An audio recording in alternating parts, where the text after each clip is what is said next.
Hi friends, నా లైఫ్లో ఎప్పుడూ నేను ఈ పొలాలు ఇవన్నీ ఏం చూడలేదు.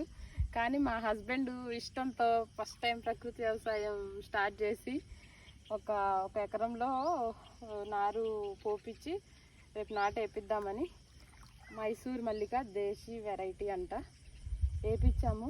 చూడండి ఇంతవరకు వచ్చింది. ఇది నాటు స్టార్ట్ చేస్తామన్నమాట మేము. నాకు చాలా భయంగా ఉంది యాక్చువల్గా ఈ వాటర్లో దిగాలండి. కానీ మా హస్బెండ్ ఇంత ఇష్టంతో స్టార్ట్ చేస్తున్నారు కాబట్టి నేనే ఈ ఇంటికి ఇవ్వరాను కాబట్టి మొట్టమొదటిగా నేనే వేద్దామని ఒక మొక్క తీసాను అనమాట. తీసి ఇలాగా పెడుతున్నాను. మంచిగా మా హస్బెండ్ అనుకున్నట్లుగా మంచిగా రావాలి, మంచిగా వడ్లు చేతికి అందాలి అని మనస్ఫూర్తితో మొక్క పెట్టాను. మీకు నచ్చితే కామెంట్ చేయండి ఫ్రెండ్స్. బాయ్.